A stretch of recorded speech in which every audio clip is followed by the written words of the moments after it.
Hiya guys! I've got a very special guest with me to predict the 2022 season. Welcome along, Josh. Thanks, Rez, for inviting me on, man.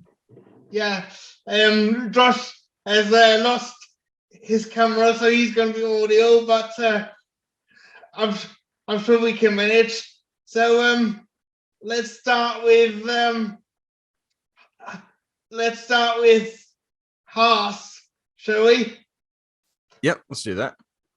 So I don't think they're gonna be very good, actually. Having said that, I am sort of hoping that they're going to be better, and they're actually going to score some points. What about you, Josh?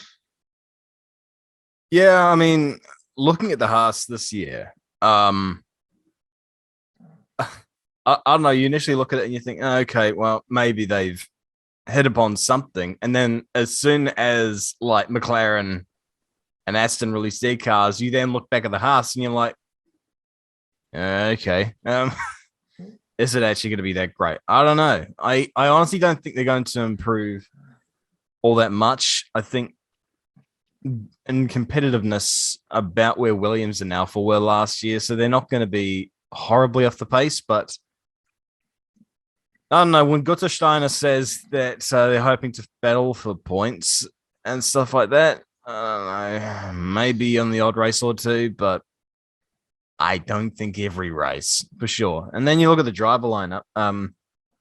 Mick will do his thing. Yeah. Mazepin, though, I don't know. I mean, like, maybe he'll up his game, but if he doesn't, then it's like, okay, well, when are you going to up your game?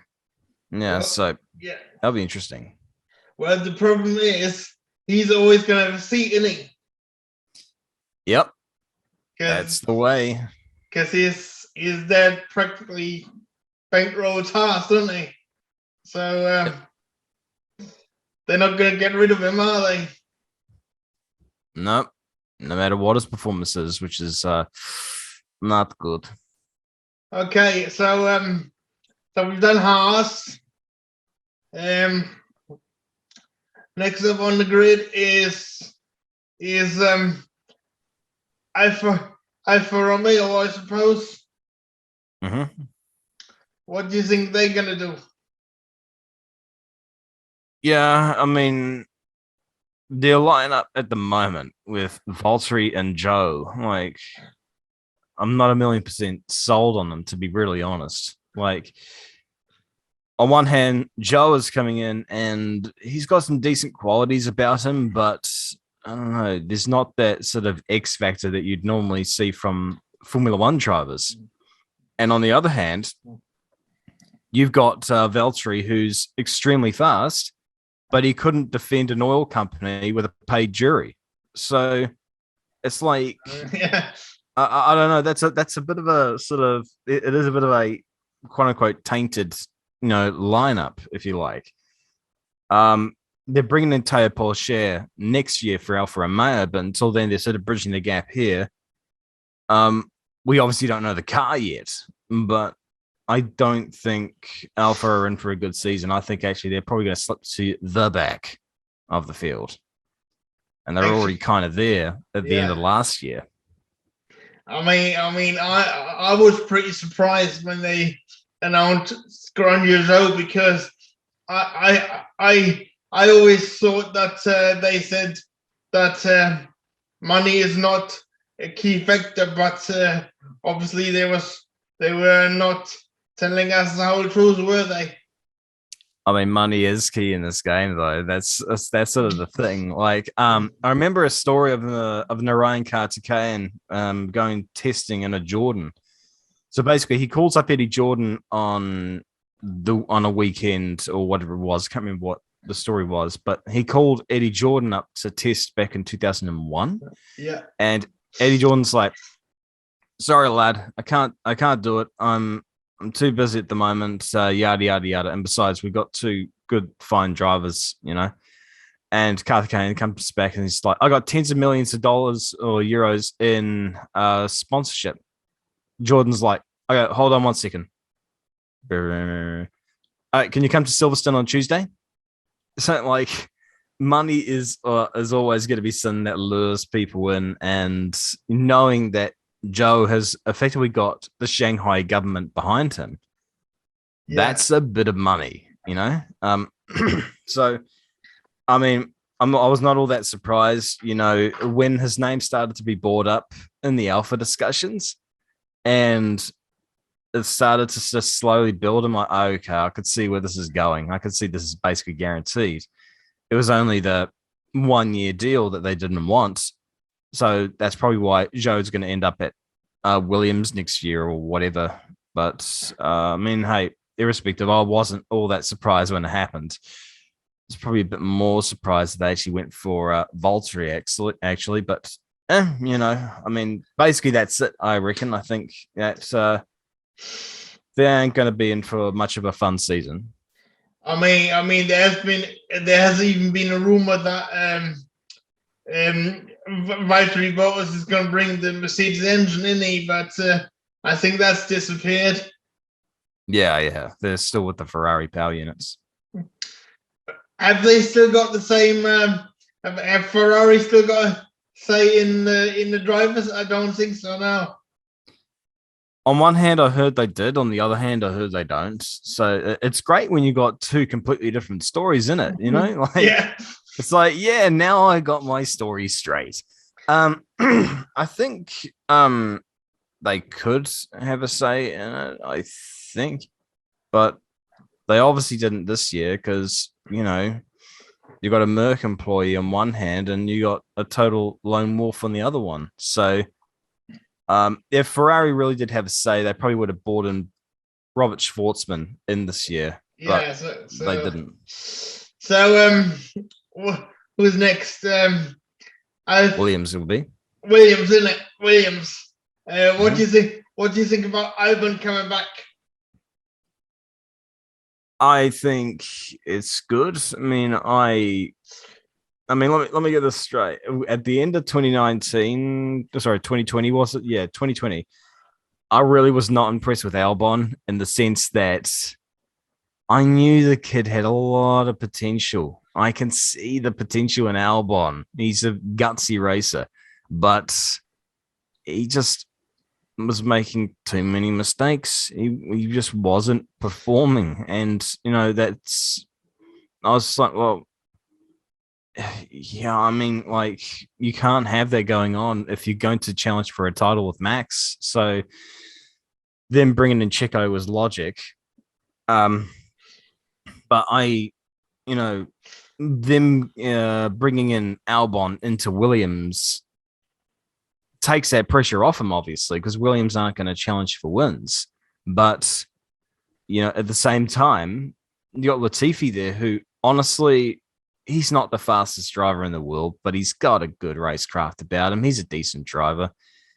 So, with that said and done, I think Albon this year will have initial struggles as he sort of readjusts to racing, as we saw with Esteban Ocon, in his 1 year break. But eventually he's going to come around. I think there's going to be a couple times this year where Albon's going to do bits, which will be great to see. Otherwise, I think for the first half of the year, you're going to see Latifi beat him more often. And which is why I think people need to be more patient with Albon, but he will get there eventually. As for the car itself,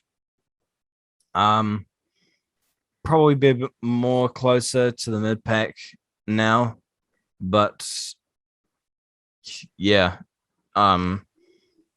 Otherwise, yeah, I don't think.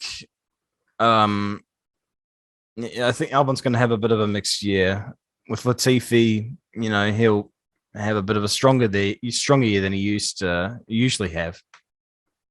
Yeah, I mean, it was quite controversial, wasn't it? Because at first Mercedes had some reservations about him driving for Williams, didn't they? But they sorted that one out, didn't they? Yep. I mean, obviously, but I don't know. Like, I mean, it's called conflict of interest, which is a little bit ironic considering they sent Valtteri to Alfa Romeo, but like. Yeah, and it's all been resolved. So yeah, we should wait and see, shall we? I mean, I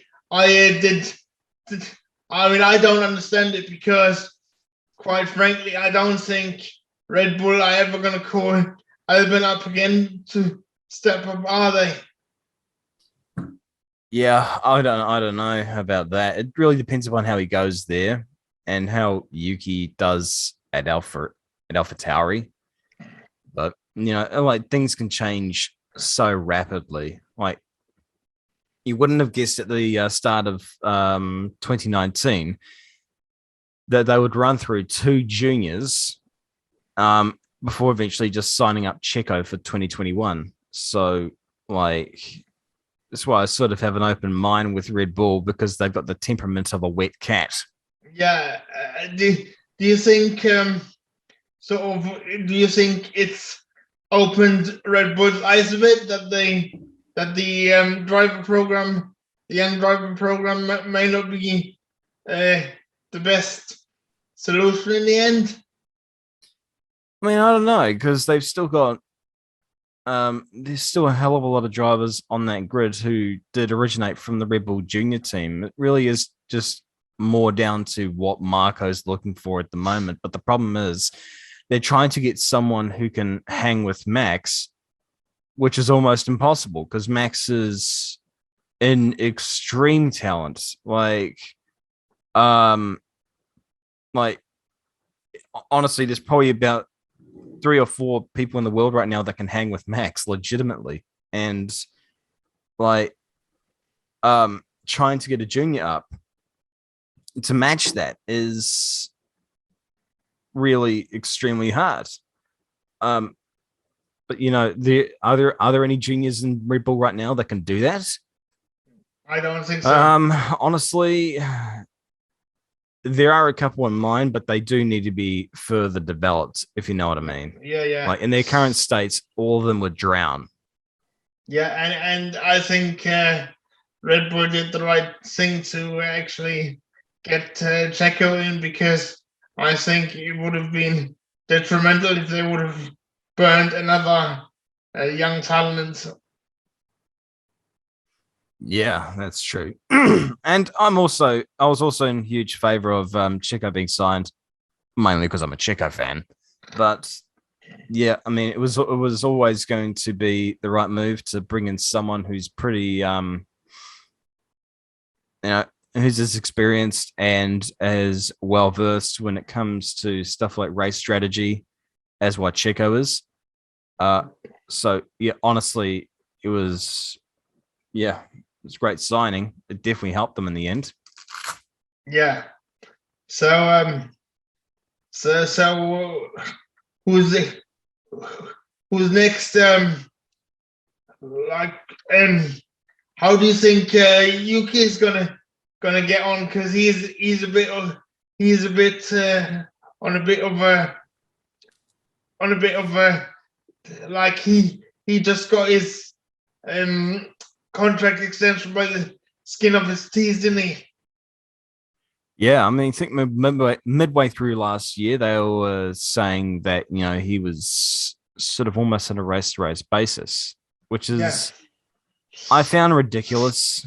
I always say you got to give a driver 2 years in this game to show their worth.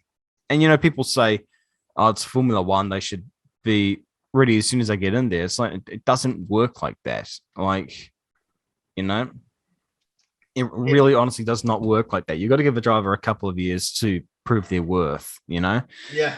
So to be judged, I mean, like I remember the first round, people were saying, "Oh, Yuki's the best rookie in years." I'm like, "Whoa, calm down." Yeah. There's only one race, man. Like you got to give him a whole season, and then the next few rounds he was drowning horribly.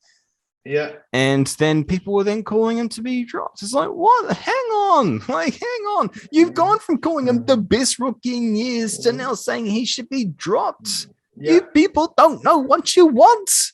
Yeah. You know, like, meanwhile, I'm just here just like, geez, okay, not the greatest of starts, but I mean, like, yeah, I got to give him time. I think mainly the thing with Yuki that sort of frustrates me is that he's a bit of a sort of continuation of Japanese Formula One drivers. And what I mean by that, before people start coming at me, is that they don't seem to send their best drivers. Now, they've got an absolute plethora of amazing drivers in Japan. You know, you just need to look at their Super Formula championship. It's like they could fill a freaking grid full of Formula One caliber drivers. But I always find the ones that do end up making it to Formula One are the ones who are a bit more mistake prone. They're extremely fast. Yuki has a hell of a lot of potential, but he just needs to stop making mistakes so much. And it frustrates me when, you know, you see people like Naoki Yamamoto, Sho Tsubui, Toshiki Oyu, those caliber of Japanese drivers never even got a shot at Formula One, knowing that those guys really don't make mistakes. But just as fast as Yuki, which is, you know, like frustrating as all hell. But, you know, Yuki, if he could solve his mistakes, you know, the speed's definitely there. So, yeah, Definitely. This is the second year. He's got the whole year to sort of suss himself out, but I think he's also got to know that, you know, like Marco's hourglass isn't very freaking big. So, you know, like this year, and there are like, what is it? Red Bull Juniors, you got Dennis Hauger, Liam Lawson, Yuri Vips, Jahan Daravala, you know, that's immediately 4. Jack Doohan has left to go to Alpine, which is probably the best for everyone involved, especially the IQ levels of everyone in the Red Bull team. I don't know anyone else in the Red Bull team right now that would have a shot at getting into Formula One next year, but still 4 drivers. So, you know, Marco's got plenty of choice there. You know, and if Yuki doesn't perform, will he perform this year? I think he'll have some standout moments, but I don't know. I just don't know. I think there will be times where he'll make some bad mistakes, which may be detrimental to him.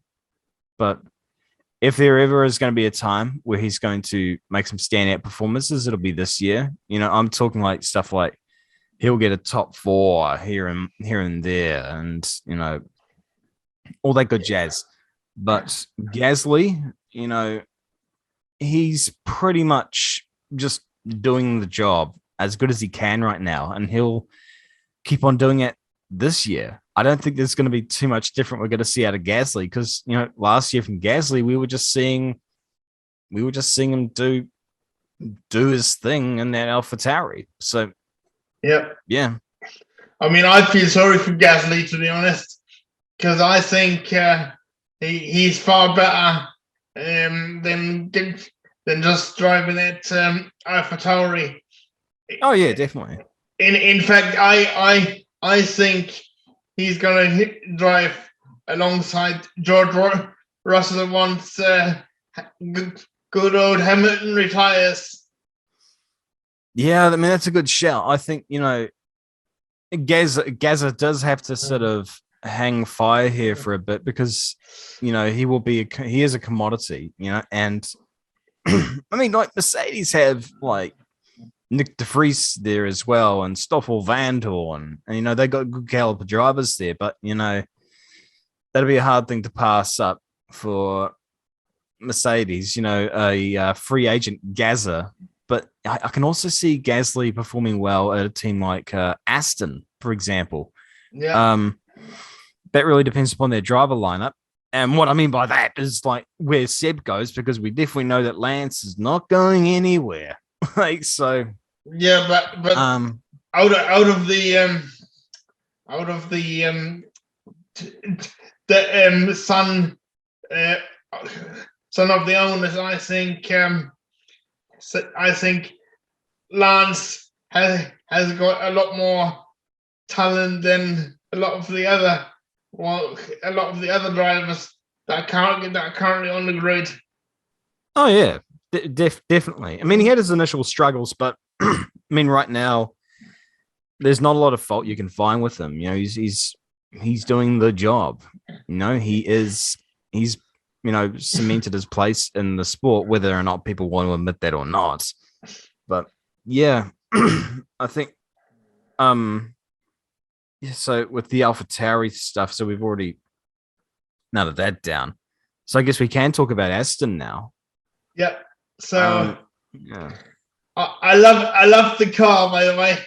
I think the new car that they unveiled, that is absolutely slick. I really love it. My favorite one so far. Yeah, it doesn't look bad. I mean, livery's great. Livery is bee's knees.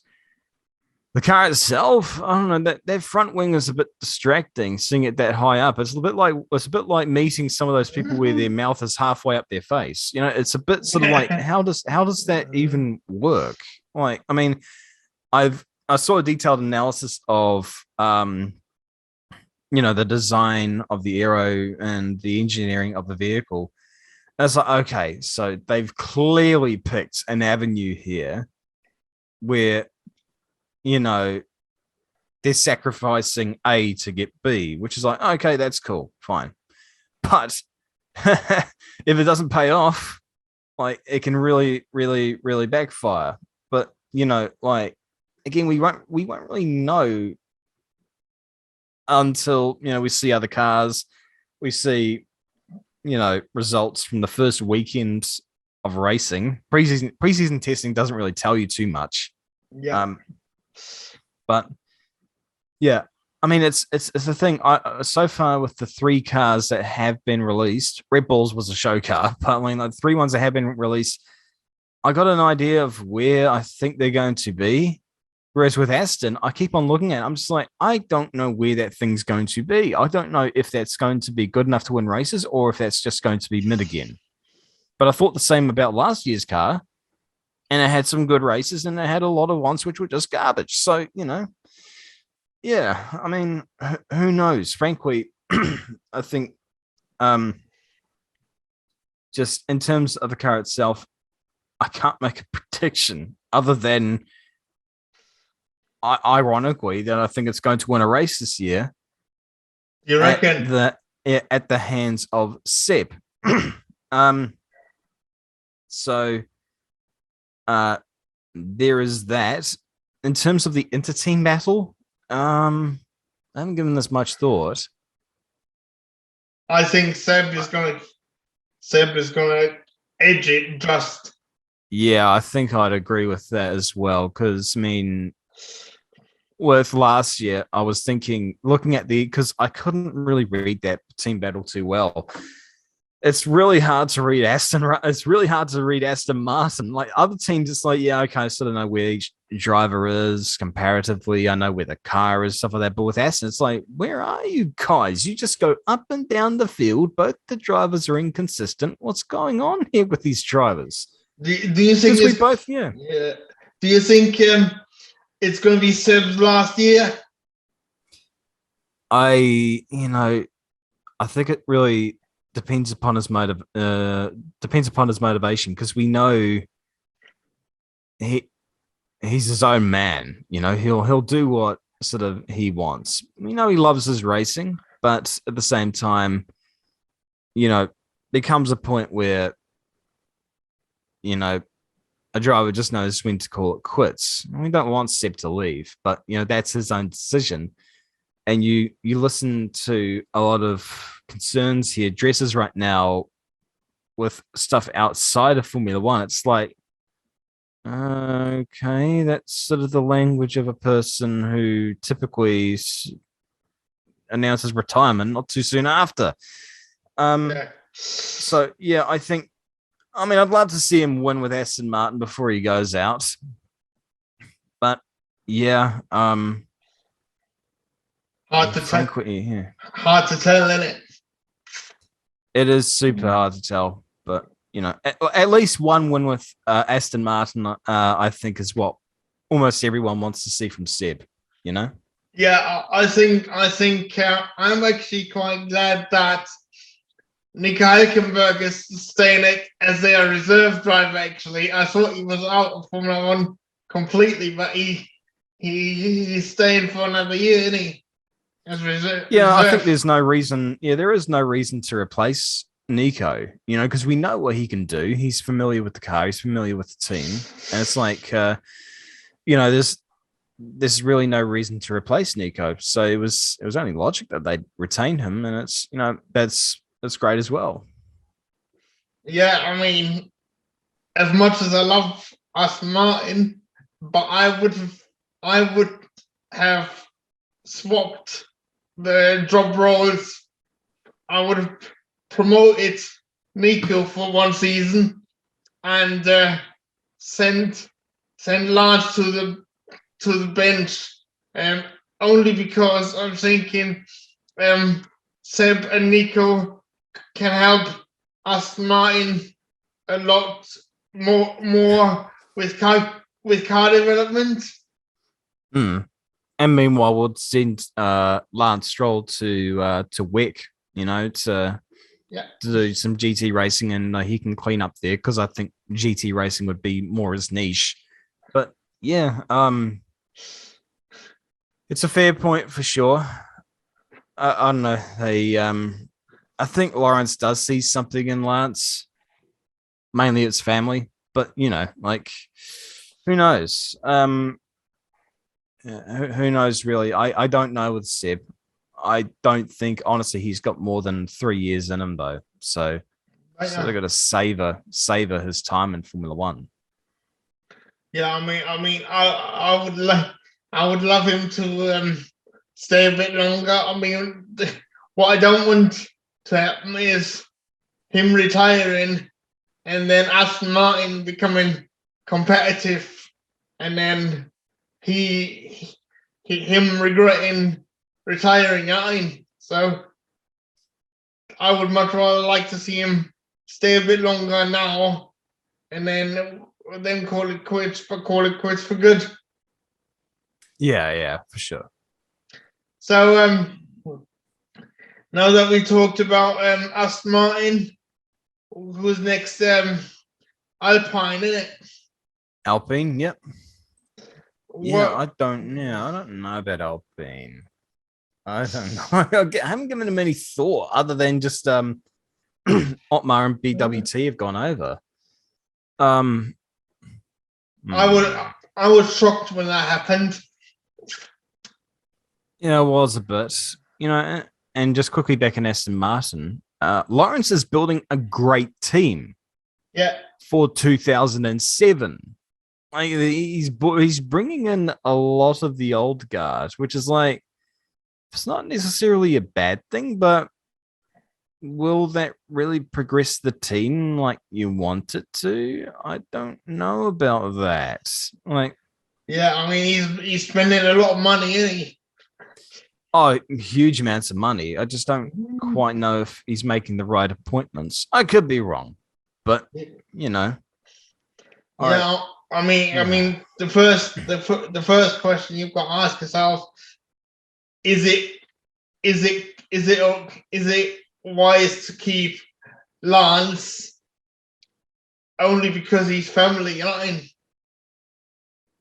I think Lance, it's a difficult thing for Lawrence, because we all can look at Lance objectively because he's not family. It's hard for Lawrence to do that because obviously they are family. But, obviously when you have those ties, you just see through flaws all the time. And the thing is, with Lance right now, the flaws aren't that big. So Lawrence is really only seeing sunshine and daisies. He's not really seeing little bits of faults with Lance. It's like, yeah. Again, the lineup for Aston Martin, it's not a bad lineup. I just don't know if this is the team that's going to take them to the promised land, you know? Whereas if if Lawrence puts the money in, which he does have, to certain drivers, to certain team key personnel, then 100% I would back them for future glory. But yeah, I mean, it's a hard one. It's a hard one because I sort of kind of know what's going through Lawrence's head at the moment. But yeah. So with Alpine though, I honestly have not given them much thought. I think they're going to be better. I think they're going to be worse off this year than they were last year.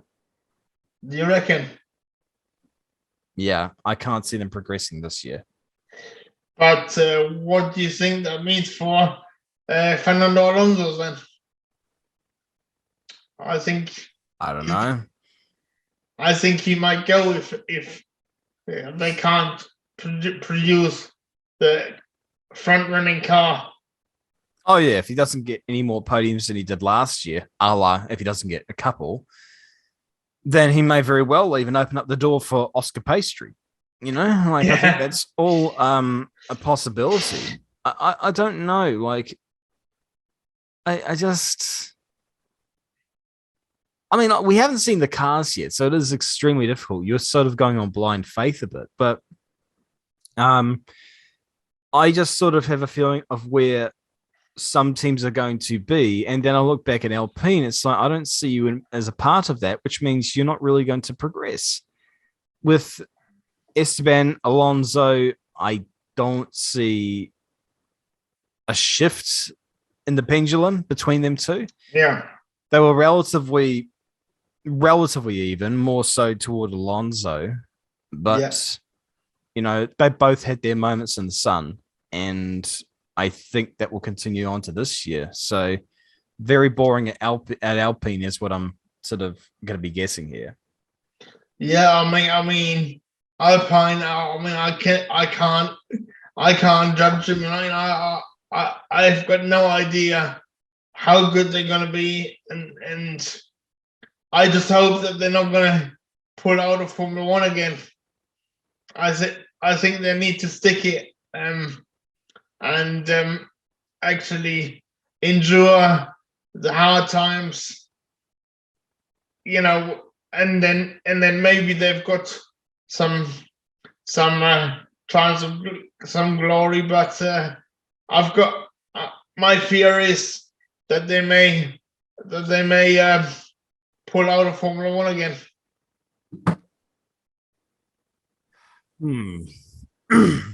I'm not certain they will, but again, it's not a season where I think they'll have a bad fortune. So I just don't think they'll progress this year. But I think the people in charge of Alpine, they've fully committed in every area of motorsport. Renault have towards accentuating the Alpine brand. So I don't see them so soon pulling the plug here. I think really what they'll acknowledge the fact that it's a transition year, so we're not going to we may very well drown. It's a fact of life, like for example, 2008, McLaren and Ferrari were the top two dogs in the yard, and then they get to round one, it's like, oh no, we shouldn't be back here. Like sometimes you don't hit upon it, and sometimes you just put too much focus in one year and then you don't do well the next year. Who knows? But yeah, I could be wrong with Alpine, but I don't see them being that team this year. So now we're moving on to Ferrari. What do you think about them? Charles Leclerc is going to be the world champion. Very, very bold statement, I know. But yeah, I think the thing that's really sort of key here is the fact that they, like, for example, passed their crash tests more than a year ago. And like, we know how we did we know how they did last year, and they were doing good last year, compared to 2020. And the thing is, Bonotto was talking about we put all our focus into 2022. We basically didn't do anything to 2021. It's like, you didn't do anything last year. You went from 6th to 3rd, and you did nothing. Like, that's an insane magic trick if ever I've seen one. But I think, like right now, that Ferrari lineup, is there any reason to change that Ferrari lineup? I think there just is no reason. Yeah, but I think there could be some friction between Leclerc and Sainz. Oh, there could be, definitely. If they're going for a title, then you're going to see what sort of stuff that happened with Lewis and Nico, because they are two damn good drivers, and Sainz was out qualified majority of the time by Leclerc, and on pace front, Leclerc was just better. But at the same time, irrespective of whether Leclerc had some crappy luck or not, Sainz got the points. He did beat him in the standings. And like, at the end of the day, consistency and points are what wins championships. So, like, yeah, of course there'll be friction between the two. Naturally there would be, but yeah, Ferrari, I think this year are going to hit upon something which, the Tifosi have been waiting for a long time. Yeah. Watch this age horribly. Yeah. I think the real headache for Renault is going to be in 2023, because if Mick Schumacher is doing 11 reserve driver roles for Ferrari, and I think he's going to end up in that Ferrari in the short term. And Leclerc is the one with the long contract, but I think if Sainz is delivering, maybe Ferrari have to change their minds. What you reckon? Yeah. Yeah, it is a hard one, because Mick's not really doing too much wrong at the moment, apart from crashing in free practice, but that's a minor detail. It's only millions of dollars of damage. But like I said, at the moment, taking aside wanting to see a Schumacher in a Ferrari, like, Sainz and Leclerc are not really giving too many reasons to replace them, like, and especially this year, if what I think is going to happen happens, then it's like, okay, you really don't have any need to replace them, So, yeah. But at the same time, I can see Mick in that Ferrari for sure. So how that happens, I don't know. Maybe Sainz gets a role somewhere else, or something happens. I don't know. It's all an unknown. Are you 100% sure that if Ferrari are fighting for the championship, that Leclerc is going to get it? Yep. But at the same time, I'm also going to say that Sainz is really going to push heavily for it as well. Either way, it's going to be a great year for the Tifosi. Yes. So now let's talk about the energy drinks company, Red Bull. Mm-hmm. I'm getting a bit worried about Red Bull.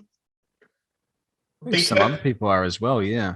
Because I think I don't know about you, but to come out in an interview saying how because Verstappen said that he may not be able to be in Formula One for a long time if he has to fight championship finals like that again, like in Abu Dhabi last year. I think it's a mental strain, which, it's the mental, physical strain of being in situations like that. I mean, like that championship last year was they don't come around all that often. We don't see battles that intense really a lot of the time. I think something like that we saw with Alana and Ayrton back in 88, or not 88 necessarily, but 89, 90, where it was just running each other off the damn road and stuff like that. Like, you hear the mind games, you hear the inter-team friction. They weren't talking to each other. They were being deliberately heinous. And it's like, we saw what happened as a result of that. They damn well broke up the team. They didn't speak to each other. That's what the toll was, but it didn't happen every single year after that. I think it's more just like, obviously, you could see what was going on last year. It's like, yeah, of course I don't blame them for not wanting to do that anymore. We were fans and we were getting pissed off with it. Yeah. So imagine being in the driver's seat there, where all you're doing is just having a hard, intense battle with some occasional brake testing, and you're just getting crap left, right, and center. Obviously, you'd be brassed off with it. But I totally understand his viewpoint. Although, like I also say, that's more a sort of 10% of your career scenario. I don't think it's honestly going to be a constant, so I don't think it's a worry for him. I think Max is going to continue on for quite some time.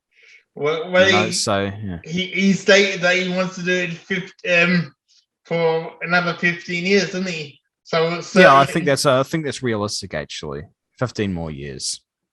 39, he can retire. Yeah. Yeah, I mean, I don't sort of pay too much attention to stuff like that. I think that's more sort of hypothetical than anything else.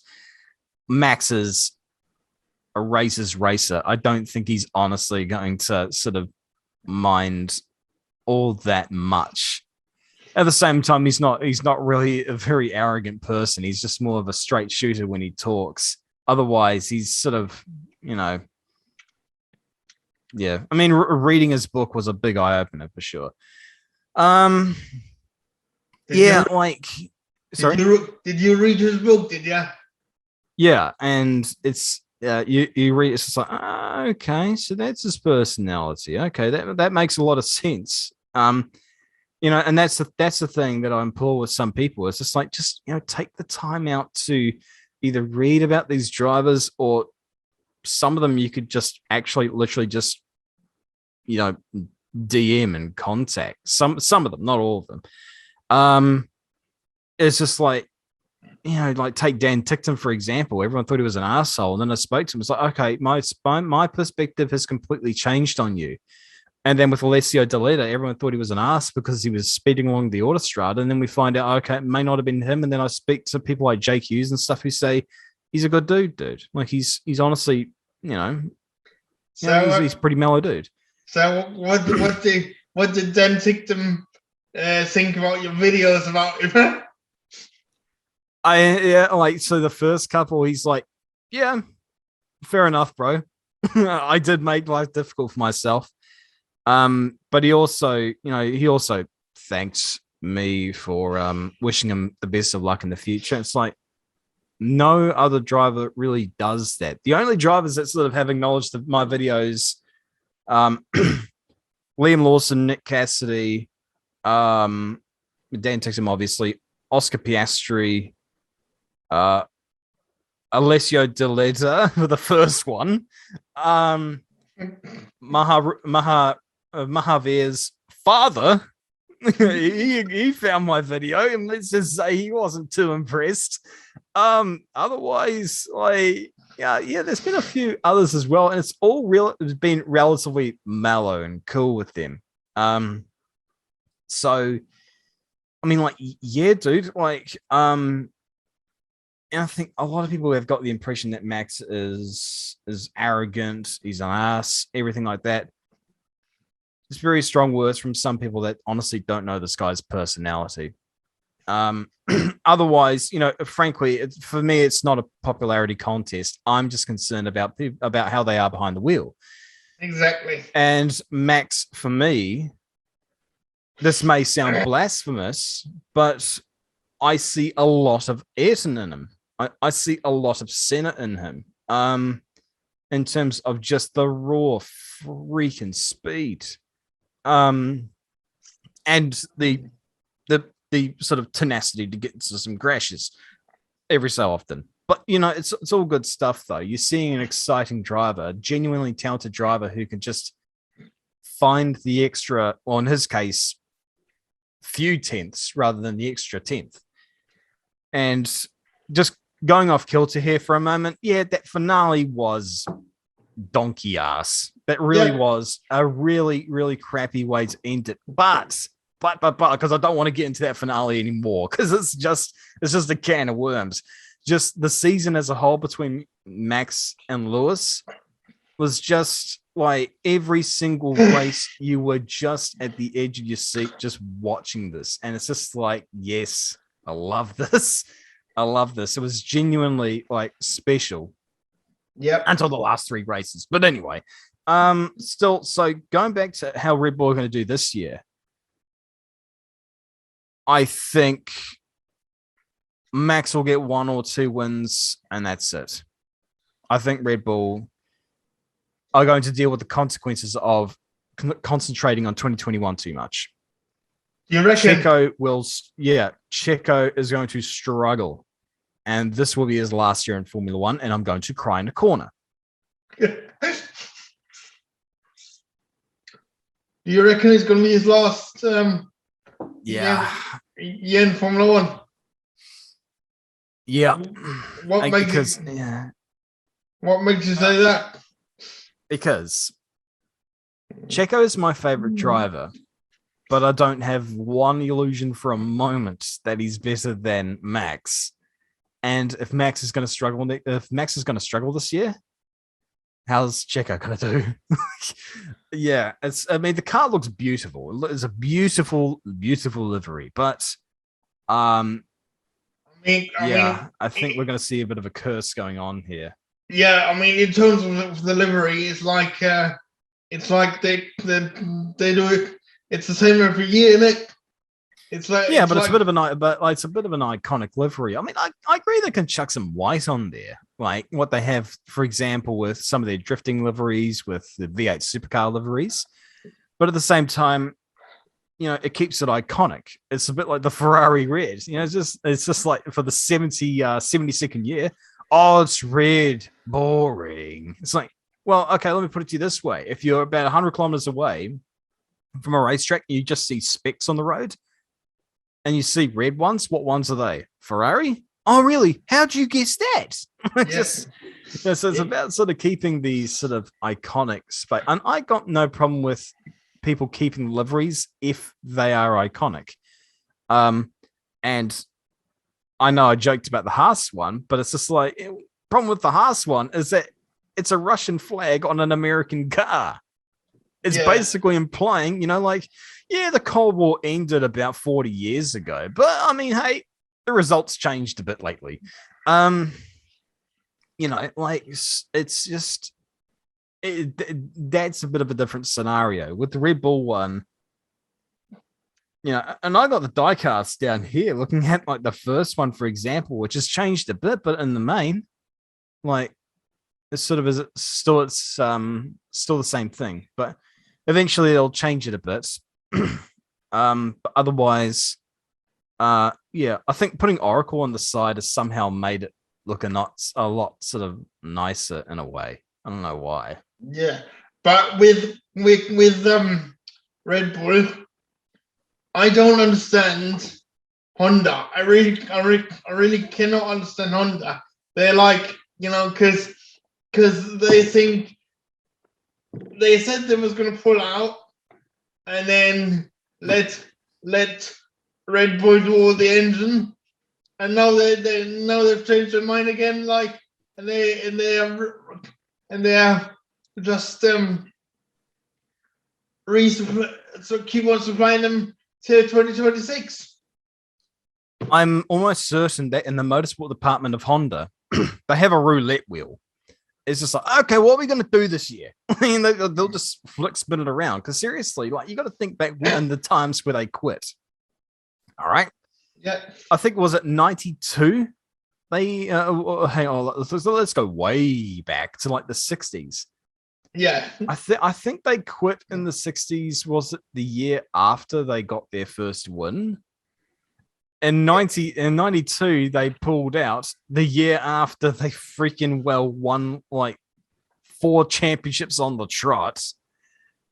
In 2006, they pulled out after they won their first race with Jenson Button. And then they pull out this year after winning their first world championship. Like, it's just like, that is Honda for you all day, every day. But the thing as well is that you got to pay mind to with Honda is they say, oh, we're going to pull out. It's like, cool. See you in about 7 or 8 years. Just because that's always the way with them. They quit and then they just come back. They're like Godzilla movies. It's like, oh, we're discontinuing the movies. It's like, okay, cool, sweet. See the next one in about 4 or 5 years. Yeah. So, yeah. And hey, I mean, all the resources are still there. They're still under contracts. So it's like, well, hey, maybe they'll have a change of heart and, come back in the sport with all the resources still there. Who knows? Yeah, I mean, Red Bull have employed the ex-Honda boss, haven't they? So, yeah. Which I found really interesting. Yeah, for sure. At least there'll be some continuity there for sure with the engine department. So, and then let's talk about Mercedes. What do you think they're gonna do? Actually, should we talk about McLaren first before we get into Mercedes? Oh yes. Yes. We forgot about McLaren. Yes, we forgot about McLaren. McLaren are gonna have, because I think it's gonna be very difficult for Denny Rick. Yeah. And I think agree with that. He's gonna get absolutely. He's got to be really careful that he's not going to be absolutely dominated by Lando Norris. Yeah, and you know what? After seeing that car, which, by the way, the livery itself, from the sides it looks all right. From front on view, it's like, oh no.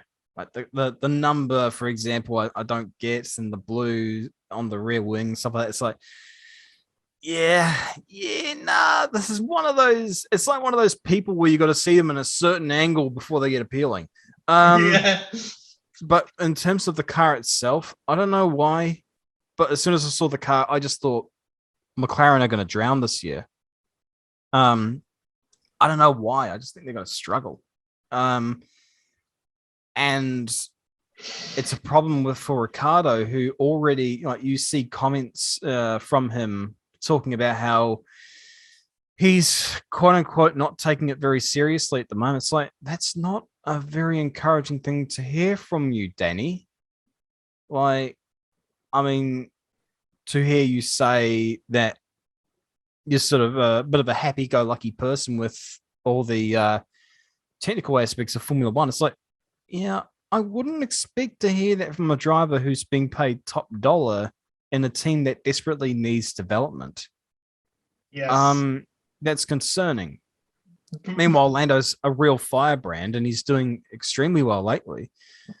I think again, you remember how badly McLaren was struggling after Monza?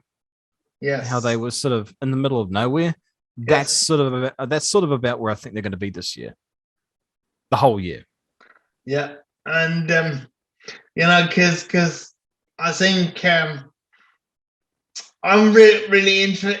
I'm really encouraged that Lando Norris has committed himself to McLaren, because I do think I've heard somewhere that the energy drinks company was interested in him.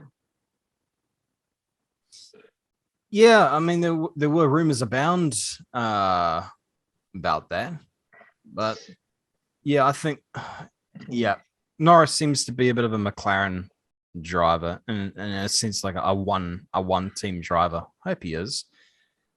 Has there ever been anyone before him? Providing that he is going to stay for the entirety of his career. Anyone who's ever stayed at the team For like a noticeable amount of time, not someone who just came in for one race and said, "I'm a one team racer." It's like, yeah, of course you only raced once, you goof. Yeah. So anyone with a noticeably long career that raced only in one place, that honestly doesn't happen. The closest I can think of was Lewis, who only did two teams. Yeah. I'm sure there's someone I'm missing out on here badly who I really should not be missing out on. It definitely can't be like Fangio, who literally changed teams every single year. Like he was picking out new teams every year. Yeah, I mean, if anybody of my viewers knows, then leave it in the comments. Or if anybody from Joe's viewers knows, Josh's viewers knows, then let us know in the comments. And also, while you're commenting, leave me a subscribe, okay? But let's move on. So yep.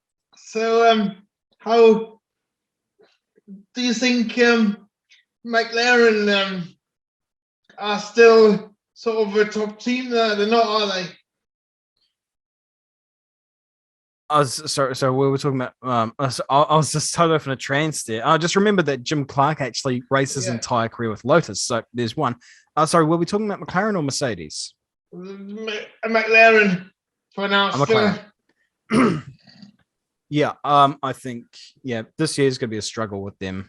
Yeah. I still think that they shouldn't have branched out. It seemed like a lot of people have that view where they shouldn't have sort of, because they claimed that they want to go back, get back to the top of Formula One. In my opinion, they shouldn't then spend time and effort to dabble in all these other Extreme and IndyCar and yeah. What's your view on it? Personally speaking, I think like Mercedes also branched out another series as well. I mean, granted, you're talking, Daimler versus McLaren. Yeah. And also you're talking about the fact that Mercedes can actually afford to do it, having won the Formula One Constructors World title in 8 years consecutively. So yeah.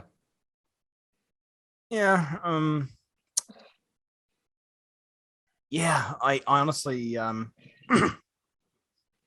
that's the bid they made. They're going to lie in it. Will they ever get to the top string of Formula One again? Maybe. But right now, for the foreseeable future, I can't see that happening.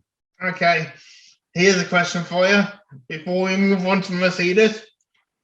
If you had to put money on either McLaren get back to the top, winning the championship, or Aston Martin, who would it be? The first one to do it, Aston Martin. Okay. Okay. So, what's your thoughts on the Constructors' World Champions? Thoughts on Mercedes? Yes. Do you remember what we saw with Red Bull in 2014? They slumped. They slumped, but I'm talking about between the drivers. Well, Seb got absolutely annihilated by Ricardo. And no one saw that coming. Because Seb just came off one of the most dominant years sports ever seen. You know, it was almost a joke how he was just walking away into the distance every single race. And then 2014 comes around. It's like, whoa, hang on. Like, where'd this guy come from? Like, he's come out of nowhere. Like this, this wasn't on my bingo card. No one saw it coming. And I think, this year we're going to see aspects of that Mercedes, which sounds blasphemous. I mean, I love Lewis to death, but having George there this year is going to, it's going to be trickier for Lewis than what he's had to face these previous years with Valtteri.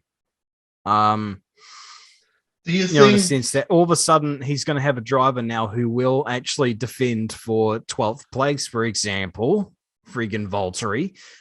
We're going to see some interesting stuff happen at Mercedes for sure. Do you think it's going to get nasty like it did in 2016 with Lewis and Nico? I don't know if it's going to get that nasty, but I think there will be friction. And who do you think Mercedes are going to back? I don't think they're a team that really will back anyone, and especially knowing that they love Lewis. Obviously, they acknowledge that he's the GOAT, which, I mean, why would you want to abandon that? Why would you want to abandon that sort of commodity that you have? There's no reason to just say one day, okay, we got to go with 7 world championships, 103 wins. We're not going to back him this year. We're going to go for this young kid who may or may not be the goods. No, there's no logic behind that. No, again, I don't think Mercedes are a team that does that. They seem to be one where it's just like, if it came down to it, if we needed, a sacrificial lamb to get points, when it comes to that, we'll do that. But if there's no reason to do that, then no, just let them race. Yep. Of course, it's been easy lately because Valtteri, I keep on saying it because I get annoyed at people who don't friggin' race. Is not a very good racer. And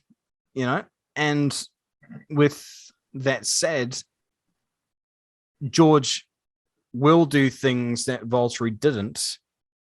Yeah. Which will almost certainly cause headaches for Lewis. But I want your opinion on one statement I've made, and I've made a video about this, and I keep on being accused of it being clickbait.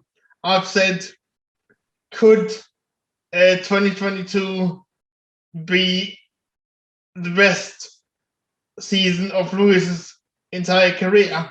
Because what I mean by that is he definitely wants to have the title back. He's got George behind him who can actually defend. And I think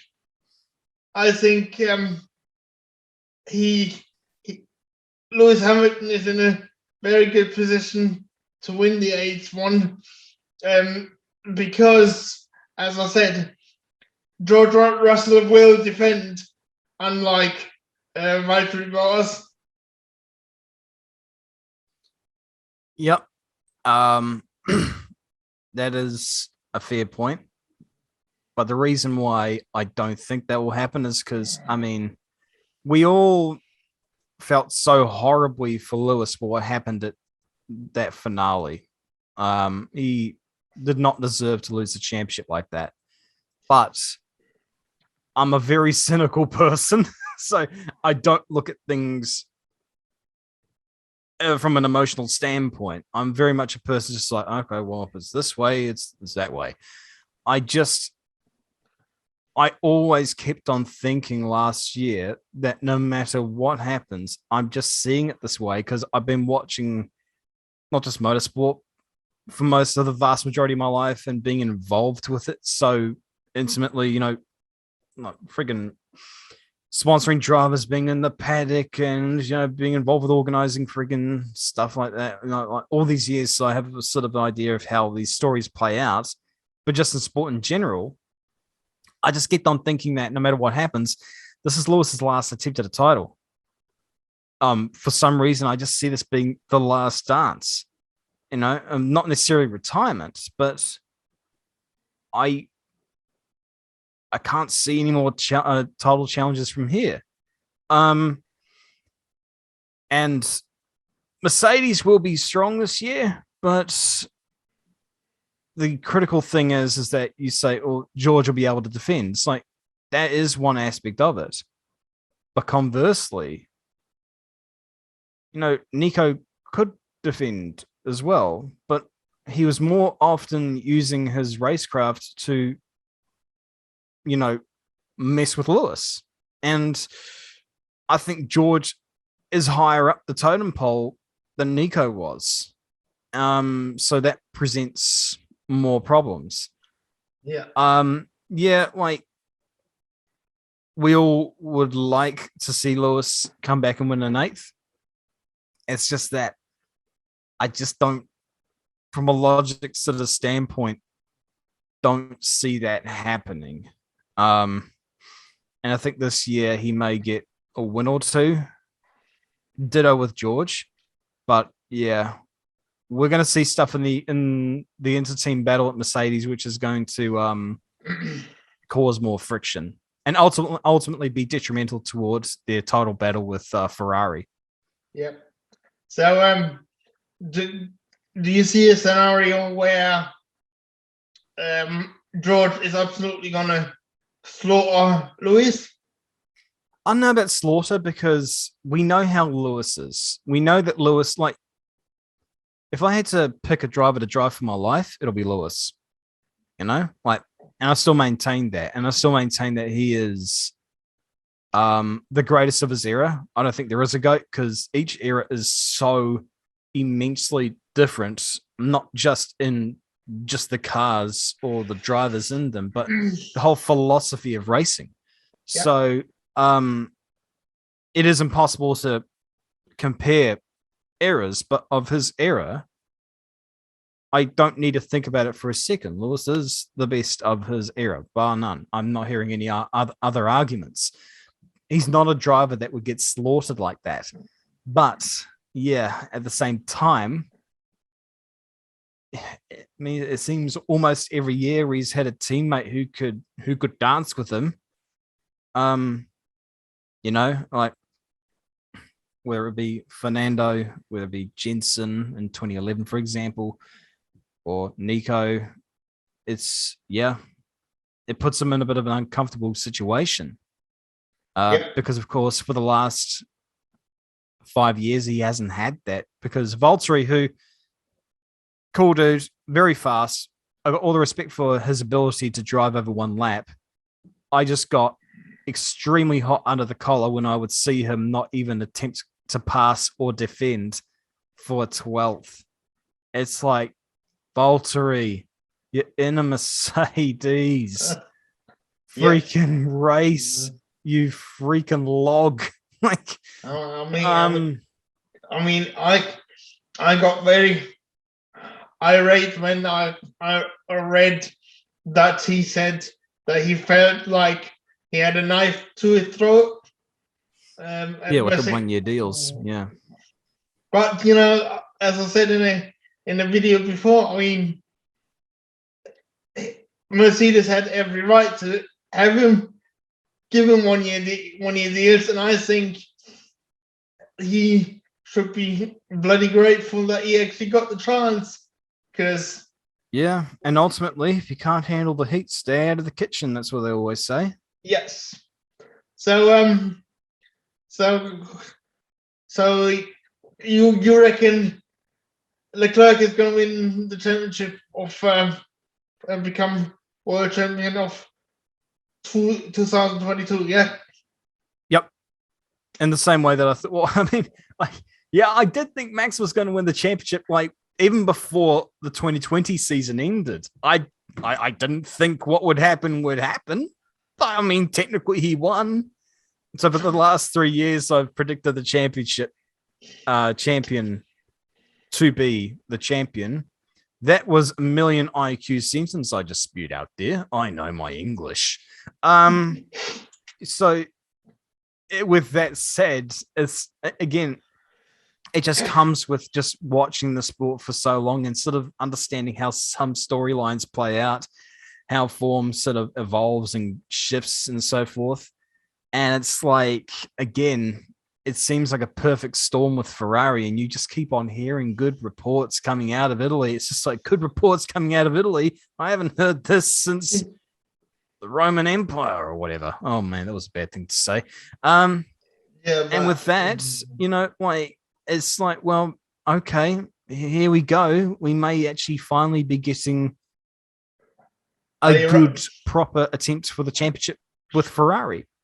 Yeah, and the final question for you, the final discussion is: do you think Michael Massey will be race director for this year? Oh boy, question about Michael Massey. This is not going to go well. Okay, I think this deserves a bit of context. So I think almost everyone in the world was extremely angry and calling for Michael Massey to be fired after what happened in Abu Dhabi.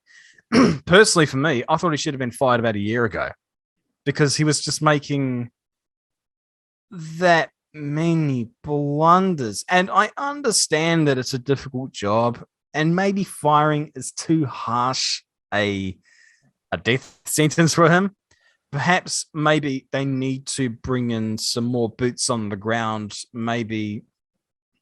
I mean, one thing for sure, cut the communication between the teams and race director.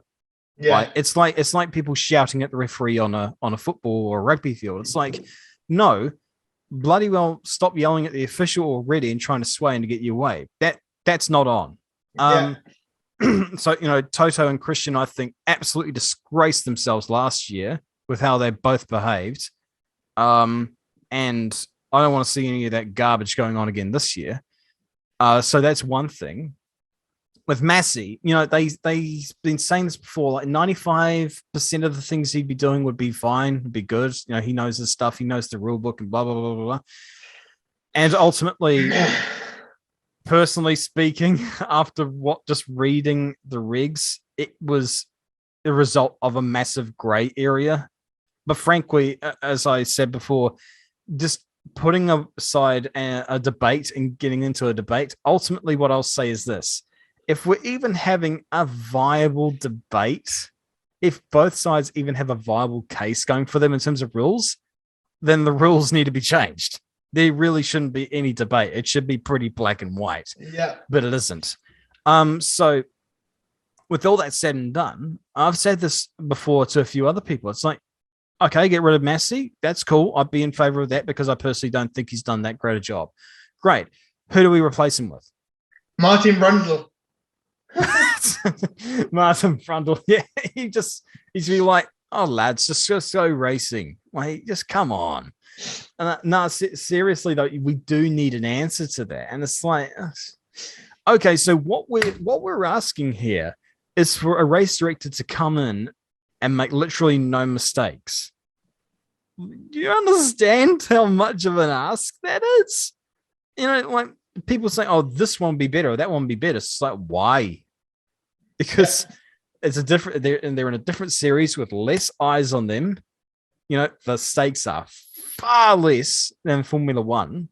Yeah. This is not a very simple issue. It's like, I understand a lot of people are upset over what happened. For me personally, it's just like, it's freaking history at this point. Just like, if it is, find out the problem and solve it. Otherwise, don't cry over spilled milk for too much longer. Really, what I want to see out of this is find the issue. The FIA are never in a million years, they've never admitted fault over anything. That's just not how they've been, because they're French. But at the very least, what I do want to see is just for them to acknowledge where the problems were. Yep. And Exactly. solve them appropriately, rather than just making sort of emotional decisions and saying, I'll fire Massey because of what he did in Abu Dhabi. It's like, well, look, hang on. If we fire Massey and we get someone else in and the same kind of stuff happens, you're not solving the problem. Yeah. Solve the problem. And if it means keeping Massey, then so be it. Just so long as we don't get situations like what happened in Abu Dhabi over again. Yeah. And that's as simple as that. And one thing I want to say before we end this, I think it was absolutely out of order for Nicholas Latifi to get death threats. Yeah, for sure. I mean, again, it's just, again, people don't freaking understand a damn thing about racing, and that they come in and they're like, I mean, if people still think it's a collusion, it's just like, you got to be kidding me. I mean, I've been watching this for long enough. If I see something dodgy, for example, then I'm going to call people out on it. Like, I'm the biggest Ayrton Senna fan in the world, but I think he should have been disqualified from the 1990 championship, for example, because that was abhorrent. There are things where I just call people out on stuff. Like, is the motorsport corrupt?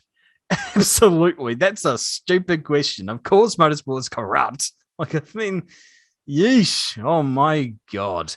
But to say there was a deliberate crash from Latifi, no freaking way. We saw multiple drivers crash that corner because they've made that corner into a bastard. Because you look at it, it's like it's an off-camber corner where you do have to come off the throttle a bit, which unsettles the rear horribly. It's just like they've actually made that corner really tricky. And like, how many people crashed in that corner that weekend? Was it like 4 or 5?